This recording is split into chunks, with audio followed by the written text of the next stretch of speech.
పక్కన యుద్ధం ముగిసిపోయింది, రేపే ప్రశాంతము అంతా అని ట్రంప్ స్టేట్మెంట్ ఇస్తాడు. నిన్న ఇచ్చాడు అయిపోయిందని. ఇవాళ పాపం పేపర్లన్నీ రాసేసినాయి. ఫ్రంట్ పేజ్ ఇంకేముంది, రేపే యురేనియం వాడు ఇచ్చేస్తున్నాడు, హార్ముజ్ జలసంధి వీడు వదిలేస్తున్నాడు, ఇరాన్ దిగ్బంధం వాడు వదిలేస్తున్నాడు, రేపే జరిగిపోతుందని.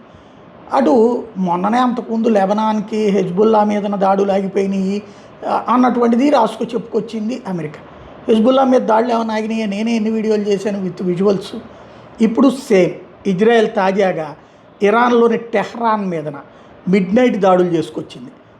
ఇరాన్కి సంబంధించినటువంటి చైనీస్ డ్రోన్స్ వెపన్స్ ఉన్నటువంటి బిల్డింగ్ని పేల్చి పడేసింది మొత్తాన్ని. ఇది ఇజ్రాయెల్ ఆర్మీ రిలీజ్ చేసినటువంటి వీడియో విత్ ఆధారాలు.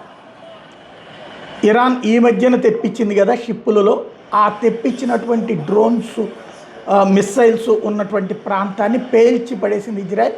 ఇరాన్లో రాజధాని టెహ్రాన్లో ఓ పక్కన అమెరికా శాంతి చర్చలు అంటుంటే రెండో పక్కన ఈ జరుగుతూనే ఉంటాయి. కాబట్టి ఇజ్రాయెల్ని సంబంధం లేకుండా ఏదో చేస్తామని కూడా అమాయకత్వం.